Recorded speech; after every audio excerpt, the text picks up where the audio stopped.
আলাইকুম। চলে আসলাম খুবই সুন্দর একটা শাড়ি, ডার্ক নেভি ব্লুর মধ্যে গাঢ় নেভি ব্লু কালার। এই শাড়িটি কিন্তু অনেক দিন পরে রিস্টক হয়েছে, আপনারা কিন্তু এবার মিস করবেন না।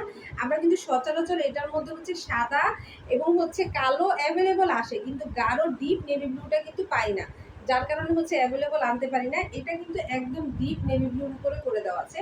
আর এখানে হচ্ছে কোল আঁচল থেকে শুরু করে পুরো শাড়ি জুড়ে এরকম কাজ করা, আঁচল জুড়ে তো পুরো কাজ থাকছেই। অসম্ভব সুন্দর একটা শাড়ি। এখানে হচ্ছে পুরোটাতে জুড়ে গুজরাটি কাজ করা আছে। এখানে হচ্ছে কমলা কালারের পাইপেন করা আছে, আর টার্সেল তো থাকছেই, প্রতিটা শাড়িতে টার্সেল থাকছে। টার্সেল ছাড়া কিন্তু শাড়ি কিন্তু ভালো লাগে না। এই হচ্ছে পুরো শাড়িটি জুড়ে এরকম কাজ থাকছে। কুচি দিয়েও ধরে দেখিয়ে দিব আপনাদের। পুরো শাড়িটি থাকছে অরিজিনাল প্রাইড সুতি কাপড় উপর করা, 12 হাতের একটা শাড়ি। আর এগুলো কিন্তু অরিজিনাল প্রাইড সুতি কাপড়, এক কষও রং উঠবে না। নেভি ব্লু কালার শাড়ি দেখে অনেক আপুরা যেরকম টেনশনে থাকেন যে আপুরা কালার উঠবে কিনা, রং উঠবে কিনা, এই জাতীয় কোনো টেনশন কিন্তু নেই। এই হচ্ছে পুরো শাড়িটা কুচি দিয়ে যখন পরবেন আরও বেশি সুন্দর লাগবে। যে কোনো এক কালার ম্যাচিং ব্লাউজ পিস দিয়ে পরে ফেলতে হবে। পুরো শাড়িটি জুড়ে এরকম কাজ করা থাকছে, আঁচল জুড়ে তো কাজ থাকছে।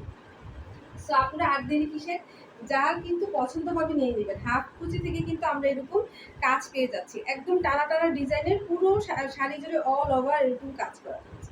সো যাদের হচ্ছে এই শাড়িটি লাগছে, একটা ক্লিয়ার স্ক্রিনশট নিয়ে ডিরেক্ট হচ্ছে আমাদের পেজে নাম, ঠিকানা, ফোন নাম্বার দিয়ে ইনবক্স করে দিতে হবে। চমৎকার একটা sari, deep navy blue colour. আল্লাহ হাফেজ।